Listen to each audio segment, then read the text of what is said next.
जय हिंद। कैसे हो आप लोग? आज हम अपना अटॉर्नी जनरल करने वाले हैं। उससे पहले जिसने चैनल सब्सक्राइब नहीं किया वो जाके चैनल सब्सक्राइब कर सकता है, क्योंकि हम कर रहे हैं अपनी पॉलिटी की सीरीज। आज हम पढ़ने वाले हैं the attorney general of India.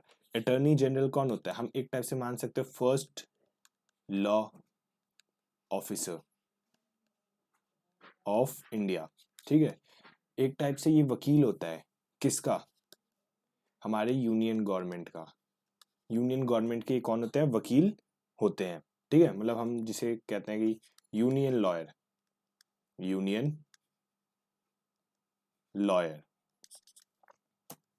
अब जब हम बात करते हैं, ये आर्टिकल 76 में पता चलता है कि अटॉर्नी जनरल होना चाहिए इंडिया के, और प्रेसिडेंट अपॉइंट करते हैं इन्हें, who is qualified to be appointment of जज ऑफ सुप्रीम कोर्ट। इससे ये पता चलता है कि अटॉर्नी जनरल को कौन अपॉइंट करता है? प्रेसिडेंट करता है। किसकी एडवाइस पे करते हैं? कैबिनेट ऑफ मिनिस्टर्स की एडवाइस पे प्रेसिडेंट अटॉर्नी जनरल को अपॉइंट करते हैं। अब बात इसमें आ जाती है qualified to be appointed a जज ऑफ सुप्रीम कोर्ट। अब क्वालिफिकेशन की यहाँ पे बात करते हैं। अब सुप्रीम कोर्ट के जज बनने के लिए क्या क्या क्वालिफिकेशन चाहिए? पहली, वो सिटीजन होने चाहिए। ठीक है, ऑफ इंडिया। इंडिया के सिटीजन हुए तब जाके वो सुप्रीम कोर्ट के जज बन सकते हैं। दूसरा, वो जज होने चाहिए किसके? हाई कोर्ट के। हाई कोर्ट के कम से कम 5 साल उनने हाई कोर्ट में जजिंग कर रखी हो, मतलब हाई कोर्ट के जज हो। या फिर या हाई कोर्ट में उनने 10 साल 10 years लॉयर हो। अगर वो हाई कोर्ट में 10 साल के लिए लॉयर हैं, या फिर हाई कोर्ट में 5 साल के लिए वकील, मतलब वकील कह रहा हूँ, जज हैं, तो इन इन दोनों में से कोई भी अगर एक क्राइटेरिया फुलफिल होती है तो सुप्रीम कोर्ट के जज बनने के लिए लायक हो जाते हैं। या फिर एक और एक्सेप्शन है, और good lawyer in eyes of government. Government की आंखों में, मतलब कहते हैं कि कई बार हमें पता चल जाता है कि ये बंदा ऊपर, मतलब अपने आसमान को छुएगा या नहीं। तो अगर सरकार को लगता है कि इस लॉयर में कैपेबिलिटी है, ये लॉयर हमारे साथ खड़ा रह सकता है, या ये अटॉर्नी जनरल बन सकता है, तो उसे, मतलब, या वो सुप्रीम कोर्ट का जज बन सकता है, तो उसे सुप्रीम कोर्ट का जज बना दिया जाता है। तो ये अगर सुप्रीम कोर्ट के जज बनने की ये दो क्वालिफिकेशन है। अगर इन दोनों में से बंदा क्वालिफाई कर, मतलब पहली तो क्वालिफाई होनी चाहिए, सिटीजन होना चाहिए। दूसरा, दूसरे के अंदर तीन चीजें आ जाती है: जज, हाई कोर्ट का जज, या अच्छा लॉयर। इन तीनों में से कोई भी एक क्राइटेरिया फुलफिल हो जाए तो सुप्रीम कोर्ट का जज बन जाता है। अगर वो सुप्रीम कोर्ट के जज बनने के लायक के लिए क्वालिफिकेशन रखता है तो वो अटॉर्नी जनरल भी बन सकता है, अगर प्रेसिडेंट उसे अपॉइंट करते हैं तो आर्टिकल नंबर 76 में हमें ये पता चलता है कि प्रेसिडेंट अपॉइंट करते हैं कैबिनेट ऑफ मिनिस्टर की रिक्वेस्ट पे, और वो सुप्रीम कोर्ट का जज बनने के लिए क्वालिफाइड होने चाहिए। ये अटॉर्नी जनरल कौन होता है? हमारे फर्स्ट लॉ ऑफिसर, जैसे मैंने आपको बताया था, फर्स्ट लॉ ऑफिसर होते हैं अटॉर्नी जनरल। प्रेसिडेंट अपॉइंट करता है, ये सब हो गया advice of cabinet of minister, मतलब वही पीएम के एडवाइस पे ये होते हैं। ये आर्टिकल नंबर 76 के बारे में बताया गया। अब 76 का ये पार्ट 1 था। अब पार्ट 2 क्या बताता है? ड्यूटी बताता है अटॉर्नी जनरल की।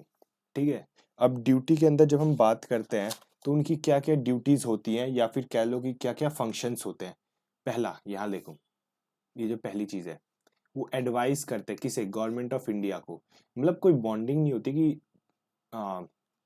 Advice, GOI, government of India पे कोई बॉन्ड नहीं होता कि हाँ उन्हें क्या कहते हैं, ये एडवाइस माननी है। मतलब कंपलसरी नहीं है कि एडवाइस माने या ना माने, ये गवर्नमेंट ऑफ इंडिया के ऊपर है कि वो इनके एडवाइस को हाँ सहमति दे सकते हैं, उनकी तरीके से चल सकते हैं, या हाँ बस एक टाइप से सुन के हाँ ठीक है सुन लिया है, इसके ऊपर एक्शन लेंगे नहीं लेंगे, वो गवर्नमेंट ऑफ इंडिया के ऊपर होता है। बट एडवाइस देने का काम किसका होता है? अटॉर्नी जनरल का होता है। और तभी एडवाइस दे सकता है जब मांगी गई हो। वो खुद can't give advice on his own, मतलब वो खुद एडवाइस नहीं दे सकते। गवर्नमेंट ऑफ इंडिया अगर करेंगे कि देखो हमारे पास ये प्रॉब्लम है, इसे सॉल्व कैसे किया जाए, तब जाके अटॉर्नी जनरल उन्हें एडवाइस देंगे। और वो एडवाइस कंपलसरी नहीं होगी कि मतलब कि उन्हें गवर्नमेंट ऑफ इंडिया को माननी ही माननी है। यहाँ तक बात क्लियर है। ये नहीं कि अटॉर्नी जनरल उठे कहेंगे अरे तुम ये लॉ क्यों बना रहे हो, ऐसे नहीं ऐसे बनाओ, ये नहीं वो करो, तो ऐसे अटॉर्नी जनरल नहीं कर सकते हैं। अब इनसे एडवाइस कौन, प्रेसिडेंट भी मांग सकते हैं एडवाइस, गवर्नमेंट ऑफ इंडिया या प्रेसिडेंट, प्रेसिडेंट भी इनसे एडवाइस ले सकते हैं। अगर दूसरी चीज इनकी क्या ड्यूटी होती है, यहाँ पे कर दो, ठीक है। अगर प्रेसिडेंट कह रहे हैं, ऑन सेइंग ऑफ प्रेसिडेंट, अगर प्रेसिडेंट के कहने पे ये हाई कोर्ट या सुप्रीम कोर्ट भी जा सकते हैं, DENT प्रेसिडेंट, प्रेसिडेंट ये कहा जा सकता, ऑन सेइंग ऑफ हाई, क्या बोल रहा हूं मैं, on saying of president he can go either in supreme court और हाई कोर्ट। अगर हाई कोर्ट में कोई केस आया या सुप्रीम कोर्ट में कोई केस आया, किसके अगेंस्ट, यूनियन गवर्नमेंट के अगेंस्ट केस है, तो मैंने बताया था कि अटॉर्नी जनरल कौन होता है, यूनियन का लॉयर होता है। तो अगर इन दोनों में से किसी भी जैसे केस हो जाते हैं यूनियन, ठीक है, यूनियन वर्सेस स्टेट, ठीक है, तो यहाँ पे अटॉर्नी जनरल जाएंगे यूनियन गवर्नमेंट में और स्टेट गवर्नमेंट स्टेट के अटॉर्नी जनरल आएंगे। या फिर यूनियन वर्सेस इंडिविजुअल, कोई भी केस अगर यूनियन के अगेंस्ट होता है तो वहां पे अटॉर्नी जनरल जाके अपनी हाजिरी लगाते हैं। ये उनकी ड्यूटी और फंक्शन के बारे में बताया गया है ड्यूटीज एंड फंक्शंस में, ठीक है। यहाँ पे लिखा है देखो, पहला advice to the government of India upon legal matters, perform such as duties of legal character from time to time refer to a sign of present, discharge the function conferred by him under the constitution, ठीक है। ये हमारे second के अंदर यही चीज आती है। और तीसरा ये क्या बताता है, जो आर्टिकल नंबर 76 का थर्ड पार्ट ये बताता है कि ये किसी भी कोर्ट में perform his duty of attorney general shall have right of audience, मतलब किसी भी कोर्ट में जाके ना एक ऑडियंस की तरह वर्क कर सकता है। मान लो अगर अटॉर्नी जनरल को हाई कोर्ट में जाना हुआ, वो जाके एज अ ऑडियंस बैठ सकता है, सुप्रीम कोर्ट में जाके बैठ सकता है, लोअर कोर्ट में जाके अटॉर्नी जनरल जाके एज अ ऑडियंस, देखो राइट ऑफ ऑडियंस, जाके बैठ सकता है कि हाँ ये जज सही तरीके से कर रहे हैं या लॉयर ठीक तरीके से कर रहे हैं या फिर कोर्ट सही तरीके से चल रहा है नहीं चल रहा। ये अटॉर्नी जनरल की क्या होती है, एक टाइप से मान लो कि राइट होता है। यहां तक बात क्लियर है। फिर जब हम फोर्थ की बात करते हैं, फोर्थ हमें क्या बताता है कि अटॉर्नी जनरल क्या कर सकता है, hold office during the pleasure of president, जब तक प्रेसिडेंट का मन करेगा तब तक अटॉर्नी जनरल अपनी ऑफिस पे बने रहेंगे, ठीक है। यहाँ तक यही है कि attorney general hold the office during the pleasure of president, ये चीज यहाँ इसी में इतने में ही मेंशन की गई है। और जब हम बात करें इसमें बस इतना सही देखा था, ठीक है, क्वालिफिकेशन हो गया। चलो चलो मैं पहले यहाँ बात कर लेता हूँ, यहाँ पे यहाँ लिख देता हूँ, ठीक है, या फिर कहीं खाली जगह मिली है, यहाँ पे कोने पे लिख देता हूँ। टेन्योर, जब हम टेन्योर की बात करते हैं, टेन्योर इनका क्या है, कोई फिक्स नहीं होता। अब जब मैंने यहाँ पे, तुम्हें याद हो यहाँ लिखा था ये फोर्थ वाले में, hold the office during the pleasure of president, अब प्रेसिडेंट का मन जब तक चाहेगा तब तक उन्हें रखेंगे, है ना, तो इनका जो टेन्योर होगा वो क्या होगा, नॉट फिक्स्ड होगा, ऑब्वियस सी बात है। बट इनकी एज का कुछ होता है, मतलब एज लिमिट होती है, मैक्सिमम इनकी एज लिमिट 65 साल तक ही होनी चाहिए, उससे ऊपर नहीं चलेंगे। और मिनिमम कितनी होनी चाहिए, मिनिमम कोई भी फिक्स नहीं है,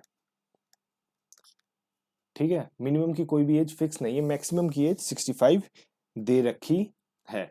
और अगर वो अपना रेजिग्नेशन देंगे, यहाँ रिजाइन, रिजाइन देंगे तो किसे देंगे, प्रेसिडेंट को देंगे। प्रेसिडेंट को क्यों देंगे, क्योंकि प्रेसिडेंट ने ये अपॉइंट किया था उन्हें, तो अब रिजाइन भी ऑब्वियस सी बात है प्रेसिडेंट को ही देंगे। और जो सैलरी जो होती है एंड अलाउंस,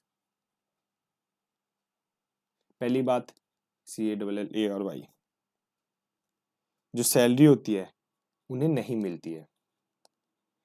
अलाउंस क्या होता है, अलाउंस उन्हें प्रेसिडेंट फिक्स करते हैं कि उन्हें कितना अलाउंस मिलना चाहिए। ये ऑब्वियस सी बात है, जब प्रेसिडेंट ही उन्हें अपॉइंट करे तो प्रेसिडेंट ही क्या करेंगे, उन्हें अलाउंस ये सब प्रोवाइड करेंगे।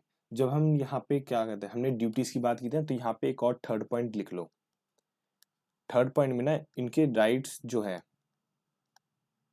राइट के बारे में ये चीज जान लो कि ये राज्यसभा या लोकसभा में जाके बैठ सकते हैं, सिट इन सिटिंग, इन दोनों में से किसी भी हाउस में जाके ये बैठ सकते हैं। और दूसरी चीज, can give advice to house, दोनों में से किसी हाउस को भी एडवाइस दे सकते हैं। ये बात सही है, बट इनकी एक लिमिटेशन है। अगर ये इनमें बैठ सक, आप कहोगे सर ये सिटिंग में बैठ सकते हो, क्या ये उनकी बिल्स में वोट कर सकते हैं? तो ये बात ध्यान रखना कि ये किसी भी वोटिंग में पार्ट नहीं ले सकते। Can't give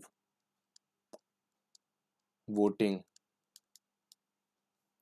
in A bill, voting नहीं दे सकते किसमें? बिल में। यहां तक बात क्लियर है? अब ये हो गया, ये हो गया, और देख लूं मैं ये, हाँ, एक और चीज याद आ गया, perform his duties at on.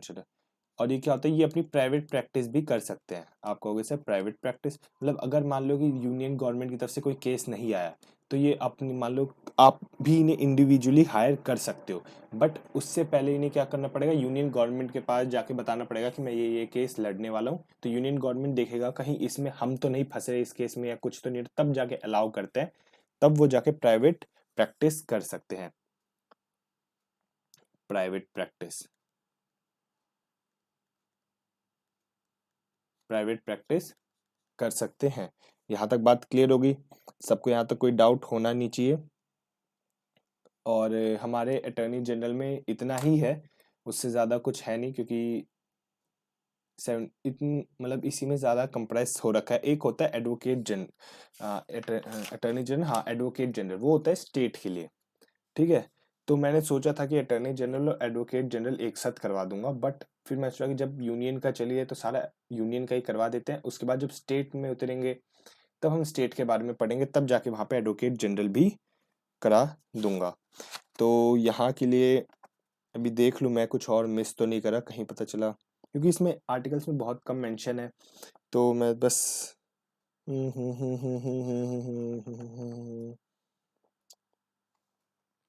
हाँ ये लिख लो, कहाँ, यहाँ लिख दो टेन्योर के नीचे, ठीक है। इन्हें असिस्ट करने के लिए, असिस्टेड बाय, इन्हें अगर असिस्ट करना हुआ कि मान लो अटॉर्नी जनरल को हेल्प चाहिए, तो वो किससे हेल्प लेंगे? सॉलिटरी जनरल से, जनरल से हेल्प लेंगे। ये जो चीज है ना, ये कॉन्स्टिट्यूशन में मेंशन नहीं है, कॉन्स्टिट्यूशन में मेंशन नहीं है। और ये सॉलिटरी जनरल कितने, सिर्फ ओनली एक ही होने चाहिए। अब इन्हें हेल्प चाहिए होगी तो ये किससे हेल्प लेंगे? ये एडिशनल सॉलिटरी जनरल से लेंगे, एडिशनल एसजी से हेल्प लेंगे, ठीक है। और ये कितने होने चाहिए? ये 4 होने चाहिए। इन्हें चाहिए होगा तो ये भी ले लेंगे किसी न किसी से मदद। तो यही चीज जो मुझे लगता है कि इसमें इतना इम्पोर्टेंट था, और बाकी कुछ एक्स्ट्रा तो होगा नहीं। बस इतना ही था अटॉर्नी जनरल के बारे में। और आगे मैं अभी, वीडियो थोड़ी लेट आ रही क्योंकि टाइम नहीं मिल रहा था, तो कोशिश करूंगा वीडियो टाइम पे लाने के लिए। और जिसने चैनल सब्सक्राइब नहीं किया चैनल जाके सब्सक्राइब कर सकता है, क्योंकि हम अपनी कर रहे हैं पॉलिटी की सीरीज। तो आज के लिए इतना ही। जय हिंद, और मुस्कुराते रहिए और ध्यान रखिए।